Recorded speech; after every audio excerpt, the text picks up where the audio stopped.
Body energy is needed to perform all the works activities of the whole body.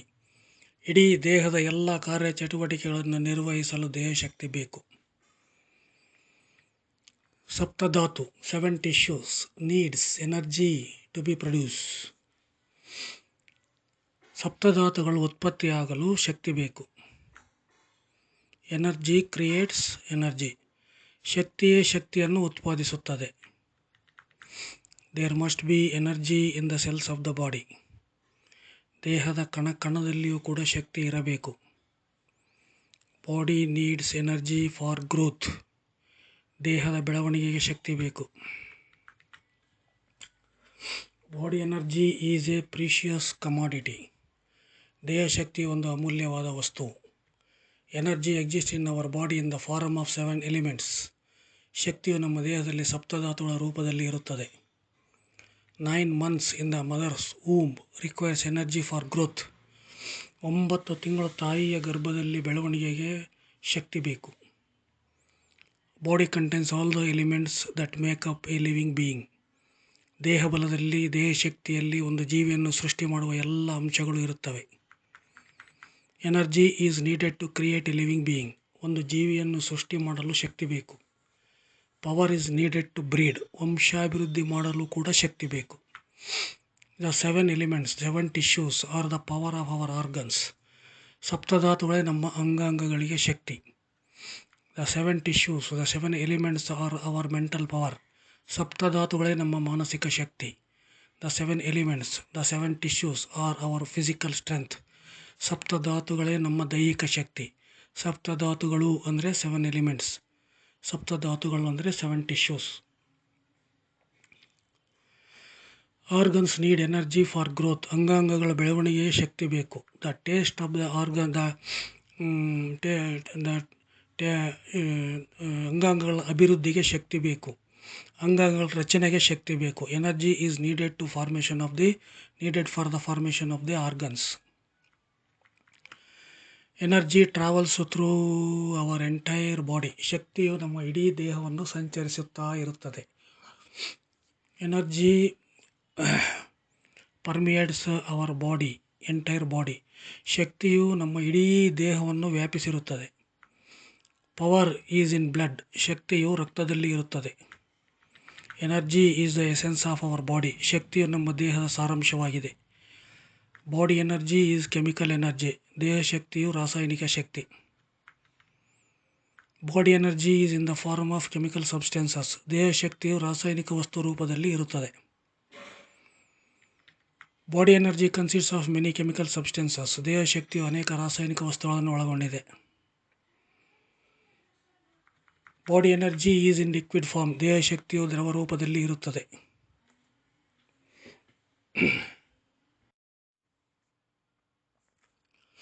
Fat loss is due to body energy conservation. ಕೊಬ್ಬು ಕರಗುವುದು ದೇಹಶಕ್ತಿ ಸಂರಕ್ಷಣೆಯಿಂದ. Fat comes from the destruction of body energy. ಕೊಬ್ಬು ಬರುವುದು ದೇಹಶಕ್ತಿ ನಾಶದಿಂದ. Fat needs energy to melt fat. Body needs energy to melt fat. Body needs energy to melt fat. ಕೊಬ್ಬು ಕರಗಿಸಲು ದೇಹಶಕ್ತಿ ಬೇಕು. Depletion of body energy leads to accumulation of bad fat. Do not destroy energy. ದೇಹಶಕ್ತಿ ನಾಶದಿಂದ ಕೆಟ್ಟ ಕೊಬ್ಬು ಸಂಗ್ರಹಣೆ ಆಗುತ್ತದೆ. ಶಕ್ತಿ ನಾಶ ಮಾಡಬೇಡ. Do not destroy energy, save it, store it, use it. ದೇಹಶಕ್ತಿಯನ್ನು ನಾಶ ಮಾಡಬೇಡ. ಸಂರಕ್ಷಣೆ ಮಾಡು, ಸಂಗ್ರಹಣೆ ಮಾಡು, ಸದುಪಯೋಗ ಮಾಡು. Body energy converts bad fat into clean fat. ದೇಹಶಕ್ತಿಯು ಕೆಟ್ಟ ಕೊಬ್ಬನ್ನು ಶುದ್ಧ ಕೊಬ್ಬನ್ನಾಗಿ ಪರಿವರ್ತಿಸುತ್ತದೆ. Body fat melts if energy is conserved. ಶಕ್ತಿ ಸಂರಕ್ಷಣೆ ಮಾಡಿದರೆ ದೇಹದಲ್ಲಿನ ಕೊಬ್ಬು ಕರಗುತ್ತದೆ. Loss of energy leads to accumulation of fat in the body.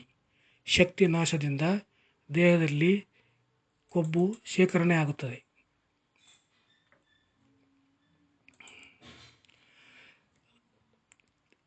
The aim of your life should be to produce good citizen. ಸತ್ಪ್ರಜೆಗಳನ್ನು ಉತ್ಪತ್ತಿ ಮಾಡುವುದೇ ನಿನ್ನ ಜೀವನದ ಗುರಿಯಾಗಿರಬೇಕು. Every one should follow Shakti Sutra, Shastra and tradition. ಪ್ರತಿಯೊಬ್ಬರೂ ಶಾಸ್ತ್ರ ಸಂಪ್ರದಾಯಗಳನ್ನು ಪಾಲನೆ ಮಾಡಬೇಕು, ಶಕ್ತಿ ಸೂತ್ರವನ್ನು ಪಾಲನೆ ಮಾಡಬೇಕು. Every conservation should be done before and after marriage. ವಿವಾಹ ಪೂರ್ವದಲ್ಲಿ ಮತ್ತು ವಿವಾಹದ ನಂತರ ಶಕ್ತಿ ಸಂರಕ್ಷಣೆ ಮಾಡಬೇಕು. ಪ್ರೆಗ್ನೆಂಟ್ ವುಮನ್ ಶುಡ್ ಅಬ್ಸರ್ವ್ ಶಕ್ತಿ ಶಾಸ್ತ್ರ tradition which is very important for the growth of the health of the child. ಗರ್ಭಿಣಿ ಸ್ತ್ರೀಯರು ಶಾಸ್ತ್ರ ಸಂಪ್ರದಾಯ ಪಾಲನೆ ಮಾಡಬೇಕು. ಇದು ಮಗುವಿನ ಬೆಳವಣಿಗೆ ಮತ್ತು ಮಗುವಿನ ಆರೋಗ್ಯಕ್ಕೆ ಬಹಳ ಮುಖ್ಯ.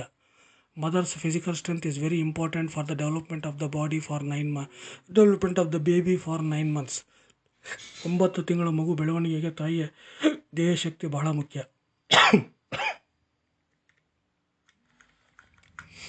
Body energy is needed to produce high quality vigorous seed. ಉತ್ತಮ ಗುಣಮಟ್ಟ ಶಕ್ತಿಶಾಲಿಯಾದ ಬೀಜವನ್ನು ಉತ್ಪಾದನೆ ಮಾಡಲು ದೇಹಶಕ್ತಿ ಬೇಕು. It is your duty to produce powerful seed of good quality. ಉತ್ತಮ ಗುಣಮಟ್ಟದ ಶಕ್ತಿಶಾಲಿಯಾದ ಬೀಜವನ್ನು ಉತ್ಪಾದನೆ ಮಾಡುವುದು ನಿನ್ನ ಮುಖ್ಯ ಕರ್ತವ್ಯ. Your strength is your child. ನಿನ್ನ ಶಕ್ತಿಯೇ ನಿನ್ನ ಮಗು. Your hobbies are your child. ನಿನ್ನ ಹವ್ಯಾಸಗಳೇ ನಿನ್ನ ಮಗು. Your thoughts are your child. ನಿನ್ನ ಆಲೋಚನೆಗಳೇ ನಿನ್ನ ಮಗು. A weak seed produces a weak child. ದುರ್ಬಲ ಬೀಜದಿಂದ ದುರ್ಬಲ ಮಗು ಹುಟ್ಟುತ್ತದೆ. A healthy child is born from healthy seed. ಆರೋಗ್ಯವಂತ ಬೀಜದಿಂದ ಆರೋಗ್ಯವಂತ ಮಗು ಹುಟ್ಟುತ್ತದೆ. The seed you create is your child. Create a powerful seed. ನೀನು ಸೃಷ್ಟಿಸುವ ಬೀಜವೇ ನಿನ್ನ ಮಗು. ಶಕ್ತಿಶಾಲಿಯಾದ ಬೀಜವನ್ನು ಸೃಷ್ಟಿಸು. Don't give birth to a weak baby by destroying your strength. ನೀನು ಶಕ್ತಿ ನಾಶ ಮಾಡ್ಕೊಂಡ್ಬಿಟ್ಟು ದುರ್ಬಲ ಮಗುವಿಗೆ ಜನ್ಮ ಕೊಡಬೇಡ. Don't lose strength and become weak. ಶಕ್ತಿ ನಾಶ ಮಾಡಿಕೊಂಡು ದುರ್ಬಲನಾಗಬೇಡ. Your strength is your child strength. ನಿನ್ನ ಶಕ್ತಿಯೇ ನಿನ್ನ ಮಗುವಿನ ಶಕ್ತಿ. Your health is your child's health. ನಿನ್ನ ಆರೋಗ್ಯವೇ ನಿನ್ನ ಮಗುವಿನ ಆರೋಗ್ಯ. Your child is your reincarnation. ನಿನ್ನ ಮಗುವೇ ನಿನ್ನ ಪುನರ್ಜನ್ಮ. ನೀನು ಮತ್ತೊಂದು ಸತಿ ಹುಟ್ಟೋದಿಲ್ಲ. ನೀನು ನಿನ್ನ ಮಗ ಆಗೇ ಹುಡ್ತೀಯ. ನಿನ್ನ ಹವ್ಯಾಸಗಳು, ನಿನ್ನ ಅಭ್ಯಾಸಗಳು, ನಿನ್ನ ಆಲೋಚನೆಗಳು, ನಿನ್ನ ಸಾಧನೆಗಳು ಹೆಂಗಿರ್ತಾವೋ ಹಂಗೆ ಹುಟ್ಟುತ್ತೆ ನಿನ್ನ ಮಗು.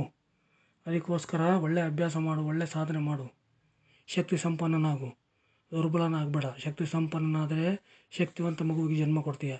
ದುರ್ಬಲನಾದರೆ ದುರ್ಬಲ ಮಗುವಿಗೆ ಜನ್ಮ ಕೊಡ್ತೀಯ. ನೀನು ಯಾವುದೇ ಕಾರಣಕ್ಕೂ ಈ ಸಮಾಜಕ್ಕೆ ದುರ್ಬಲ ಮಕ್ಕಳನ್ನ ಕೊಡುಗೆಯಾಗಿ ಕೊಡಬಾರ್ದು. ಅದು ಅಪರಾಧ. ನಿನ್ನ ಡ್ಯೂಟಿ ಏನು ಅಂತಂದರೆ ನೀನು ಶಕ್ತಿಶಾಲಿಯಾದ ಮಗುವಿಗೆ ಜನ್ಮ ಕೊಡಬೇಕು. ಅದಕ್ಕೆ ವಿವಾಹ ಪೂರ್ವದಲ್ಲಿ ನೀನು ಶಕ್ತಿಶಾಲಿಯಾಗಿರಬೇಕು. ನೀನೇ ನಿನ್ನ ಮಗುವಾಗಿ ಹುಡ್ತೀಯ. Your brain give birth to another brain which is your child. ನಿನ್ನ ಮೆದುಳೆ ಇನ್ನೊಂದು ಮೆದುಳಿಗೆ ಜನ್ಮ ಕೊಡುತ್ತೆ. ಅದೇ ನಿನ್ನ ಮಗು. Do not give birth to a ugly child by destroying your energy. It is a crime. ನೀನು ಶಕ್ತಿ ನಾಶ ಮಾಡ್ಕೊಂಡ್ಬಿಟ್ಟು ಕುರೂಪಿ ಮಗುವಿಗೆ ಜನ್ಮ ಕೊಡಬೇಡ. ಇದು ಅಪರಾಧ. ನೀನು ಶಕ್ತಿ ನಾಶ ಮಾಡಿಕೊಂಡು ಅಂಗವಿಕಲ ಮಗುವಿಗೆ ಜನ್ಮ ಕೊಡಬೇಡ. It is a crime to give birth to a disabled child. Don't give birth to an ignorant child by destroying your energy. ಶಕ್ತಿ ನಾಶ ಮಾಡಿಕೊಂಡು ಅಜ್ಞಾನಿ ಮಗುವಿಗೆ ಜನ್ಮ ಕೊಡಬೇಡ. Don't give birth to a diseased child by destroying your energy. It is a crime. ಶಕ್ತಿ ನಾಶ ಮಾಡಿಕೊಂಡು ರೋಗಗ್ರಸ್ತ ಮಗುವಿಗೆ ಜನ್ಮ ಕೊಡಬೇಡ. ದೇಹ ಶಕ್ತಿಯು ದ್ರವ ರೂಪದಲ್ಲಿ ಇರುತ್ತದೆ, ಘನ ರೂಪದಲ್ಲಿ ಇರುತ್ತದೆ, ಅನಿಲ ರೂಪದಲ್ಲಿ ಇರುತ್ತದೆ. ಶಕ್ತಿ ಸೂತ್ರ ನಿಯಮ: ಶಕ್ತಿ ನಾಶ ಮಾಡಬಾರದು. The law of Shakti Sutra: Shakti should not be destroyed. Shakti Sutra rules conserve energy: ಶಕ್ತಿ ಸೂತ್ರ ನಿಯಮಗಳು ಶಕ್ತಿ ಸಂರಕ್ಷಣೆಗೆ ಮಾಡಲ್ಪಟ್ಟಿರುತ್ತದೆ. ಶಕ್ತಿ Sutra rules for energy storage: ಶಕ್ತಿ ಸೂತ್ರ ನಿಯಮಗಳು ಶಕ್ತಿ ಸಂಗ್ರಹಣೆಗೆ ಮಾಡಿರುತ್ತದೆ. ಶಕ್ತಿ ಸೂತ್ರ ರೂಲ್ಸ್ ಜನರೇಟ್ ಎನರ್ಜಿ: ಶಕ್ತಿ ಸೂತ್ರ ನಿಯಮಗಳು ಶಕ್ತಿ ಉತ್ಪಾದನೆ ಮಾಡುತ್ತದೆ. The rules of Shakti Sutra give all the blissful enjoyments: ಶಕ್ತಿ ಸೂತ್ರ ನಿಯಮಗಳು ಸಕಲ ಸುಖ ವೈಭೋಗಗಳನ್ನು ನೀಡುತ್ತದೆ. Shakti Sutra rules will solve all your problems: ಶಕ್ತಿ ಸೂತ್ರ ನಿಯಮಗಳು ನಿಮ್ಮ ಎಲ್ಲ ಸಮಸ್ಯೆಗಳನ್ನು ನಿವಾರಣೆ ಮಾಡುತ್ತದೆ. If you follow the rules of Shakti Sutra, your life will be happy.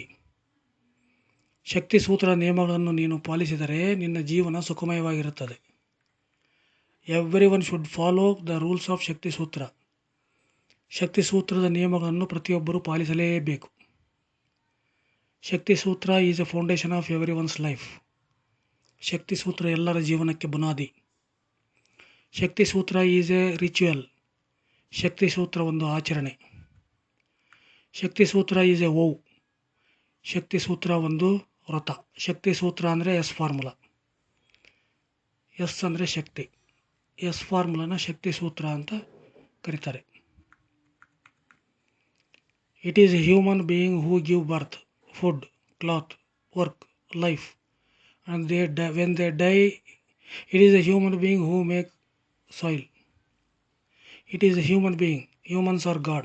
ಜನ್ಮ ಕೊಡುವುದು ಮನುಷ್ಯರೇ, ಊಟ ಕೊಡುವುದು ಮನುಷ್ಯರೇ, ಬಟ್ಟೆ ಕೊಡುವುದು ಮನುಷ್ಯರೇ, ಕೆಲಸ ಕೊಡುವುದು ಮನುಷ್ಯರೇ, ಜೀವನ ಕೊಡುವುದು ಮನುಷ್ಯರೇ, ಸತ್ತಾಗ ಹೊತ್ತಾಕುವುದು ಮನುಷ್ಯರೇ. ಮನುಷ್ಯರೇ ದೇವರು. Brain is god, people is god, walk with devotion to all. ಮೆದುಳೇ ದೇವರು, ಜನರೇ ದೇವರು, ಎಲ್ಲರ ಹತ್ತಿರ ಭಕ್ತಿಯಿಂದ ನಡೆದುಕೋ. People service is Janardhana service. ಜನಸೇವೆಯೇ ಜನಾರ್ದನನ ಸೇವೆ. ಜನಗಳ ಆಶೀರ್ವಾದನೇ ದೇವರ ಆಶೀರ್ವಾದ. ಜನಗಳ ಸೇವೆನೇ ದೇವರ ಸೇವೆ. ಜನರೇ ದೇವರು, ಜನಸೇವೆಯೇ ದೇವರ ಸೇವೆ, ಜನರ ಆಶೀರ್ವಾದವೇ ದೇವರ ಆಶೀರ್ವಾದ.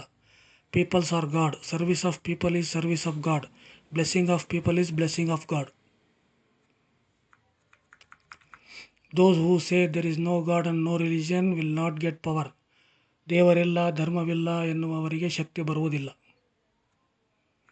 Those who say there is no God and no religion have no health. ದೇವರಿಲ್ಲ, ಧರ್ಮವಿಲ್ಲ ಎನ್ನುವವರಿಗೆ ಆರೋಗ್ಯವಿಲ್ಲ. If ಶಕ್ತಿ is destroyed, ಧರ್ಮ is destroyed. ಶಕ್ತಿ ನಾಶ ಮಾಡಿಕೊಂಡರೆ ಧರ್ಮ ನಾಶವಾಗುತ್ತದೆ. If ಶಕ್ತಿ is destroyed, ಅಧರ್ಮ increases. ಶಕ್ತಿ ನಾಶ ಮಾಡಿಕೊಂಡರೆ ಅಧರ್ಮ ಹೆಚ್ಚಾಗುತ್ತದೆ. Destruction of Shakti lead to poverty. ಶಕ್ತಿ ನಾಶ ಮಾಡಿಕೊಂಡರೆ ಬಡತನ ಬರುತ್ತದೆ. Destruction of body energy is hell, preservation of body energy is Heaven.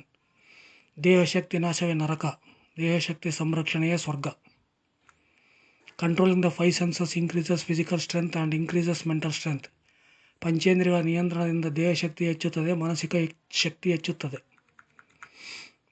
The energy of the 7 elements, 7 tissues is the energy of the body. The energy of the all organs is the energy of the mind. All the organs of the body are weak, the mind is weak. ದೇಹದ ಎಲ್ಲ ಅಂಗಾಂಗಗಳು ದುರ್ಬಲವಾಗಿದ್ದರೆ ಮನಸ್ಸು ಕೂಡ ದುರ್ಬಲವಾಗಿರುತ್ತದೆ. If all the organs of the body are strong, then the mind is also strong. ದೇಹದ ಎಲ್ಲ ಅಂಗಾಂಗಗಳು ಶಕ್ತಿಶಾಲಿಯಾಗಿದ್ದರೆ ಮನಸ್ಸು ಶಕ್ತಿಶಾಲಿಯಾಗಿರುತ್ತದೆ. If all the organs of the body are weak, the mind is weak. ಪಂಚೇಂದ್ರಿಯಗಳು ದೇಹದ ಎಲ್ಲ ಅಂಗಾಂಗಗಳಿಗೆ ದೇಹಶಕ್ತಿಯನ್ನು ಒದಗಿಸುತ್ತದೆ. The 5 senses provide body energy to all the organs of the body. The 5 senses should not be trained to destroy the body energy. ಪಂಚೇಂದ್ರಿಯಗಳಿಗೆ ದೇಹಶಕ್ತಿಯನ್ನು ನಾಶ ಮಾಡುವಂಥ ತರಬೇತಿಯನ್ನು ನೀಡಬಾರದು. The 5 senses should be trained to conserve body energy. ಪಂಚೇಂದ್ರಿಯಗಳಿಗೆ ದೇಹದ ಶಕ್ತಿಯನ್ನು ಸಂರಕ್ಷಣೆ ಮಾಡುವಂತೆ ತರಬೇತಿ ನೀಡಬೇಕು. The energy of the body is the energy of the 5 senses. ದೇಹಶಕ್ತಿಯೇ ಪಂಚೇಂದ್ರಿಯಗಳ ಶಕ್ತಿ, ದೇಹಶಕ್ತಿಯೇ ಮಾನಸಿಕ ಶಕ್ತಿ. The way the 5 senses use the body energy is called the mind. ಪಂಚೇಂದ್ರಿಯಗಳು ದೇಹಶಕ್ತಿಯನ್ನು ಉಪಯೋಗಿಸುವ ಕ್ರಮಕ್ಕೆ ಮನಸ್ಸು ಎನ್ನುತ್ತಾರೆ. ಪಂಚೇಂದ್ರಿಯಗಳು ದೇಹಶಕ್ತಿಯನ್ನು ಉಪಯೋಗಿಸುತ್ತವೆ. The 5 senses use the energy of the body. The religion of the 5 senses is to use the energy of the body. ದೇಹಶಕ್ತಿಯನ್ನು ಉಪಯೋಗಿಸುವುದೇ ಪಂಚೇಂದ್ರಿಯಗಳ ಧರ್ಮ. Body energy is needed by the 5 senses. ದೇಹಶಕ್ತಿ ಪಂಚೇಂದ್ರಿಯಗಳಿಗೆ ಬೇಕೇ ಬೇಕು. The 5 senses need body energy. ಪಂಚೇಂದ್ರಿಯಗಳಿಗೆ ದೇಹಶಕ್ತಿ ಬೇಕು. Physical strength is mental strength. ದೇಹ ಬಲವೇ ಮಾನಸಿಕ ಬಲ. No physical strength means no mental strength. ದೇಹಶಕ್ತಿ ಇಲ್ಲ ಅಂದರೆ ಮಾನಸಿಕ ಶಕ್ತಿ ಇಲ್ಲ. There is no where there is physical strength comes mental strength. ದೇಹಶಕ್ತಿ ಇದ್ರೇ ಮಾನಸಿಕ ಶಕ್ತಿ ಬರುವುದು. Mental strength comes from physical strength. ದೇಹಶಕ್ತಿಯಿಂದ ಮಾನಸಿಕ ಶಕ್ತಿ ಬರುತ್ತದೆ. Body energy is our soul energy.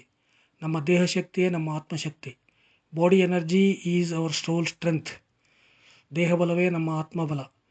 ಸಪ್ತಧಾತುಗಳು ನಮ್ಮ ದೇಹದ ಶಕ್ತಿ. The 7 elements are our body energy. The 7 tissues are our body energy. ಸಪ್ತಧಾತುಗಳು ನಮ್ಮ ದೇಹದ ಶಕ್ತಿ. Body energy is the energy of all organs. ದೇಹ ಶಕ್ತಿಯೇ ಸರ್ವ ಅಂಗಾಂಗಗಳ ಶಕ್ತಿ. Body energy is brain energy. ದೇಹ ಶಕ್ತಿಯೇ ಮೆದುಳಿನ ಶಕ್ತಿ. ಶಕ್ತಿ ಸೂತ್ರ ಈಸ್ ಸಂಜೀವಿನಿ ವಿದ್ಯೆ. ಶಕ್ತಿ ಸೂತ್ರ ಇದು ಸಂಜೀವಿನಿ ವಿದ್ಯೆಯು. Human energy in our body energy. Human energy is our body energy. ಮಾನವ ಶಕ್ತಿಯೇ ನಮ್ಮ ದೇಹ ಶಕ್ತಿ. ದೇಹ ಶಕ್ತಿಯೇ ಮಾನವ ಶಕ್ತಿ. Energy is life. ಶಕ್ತಿಯೇ ಜೀವನ. Body energy is generated in your body. ದೇಹ ಶಕ್ತಿಯು ನಿನ್ನ ದೇಹದಲ್ಲೇ ಉತ್ಪತ್ತಿಯಾಗುತ್ತದೆ, ಅದು ಹೊರಗಡೆಯಿಂದ ಬರುವುದಿಲ್ಲ. Those who have body strength do not have fat. ದೇಹ ಶಕ್ತಿ ಇರುವವರಿಗೆ ಕೊಬ್ಬು ಇರುವುದಿಲ್ಲ. Fat people have no body strength. ಕೊಬ್ಬು ಇರುವವರಿಗೆ ದೇಹ ಶಕ್ತಿ ಇರುವುದಿಲ್ಲ. Always engage in energy saving, energy conservation. ಯಾವಾಗಲೂ ಶಕ್ತಿ ಸಂಪಾದನೆ, ಶಕ್ತಿ ರಕ್ಷಣೆ ಮಾಡುವುದರಲ್ಲಿ ತೊಡಗು. If there is fat there is no energy. If there is energy there is no fat. ಕೊಬ್ಬಿದ್ದರೆ ಶಕ್ತಿ ಇಲ್ಲ, ಶಕ್ತಿ ಇದ್ದರೆ ಕೊಬ್ಬಿಲ್ಲ.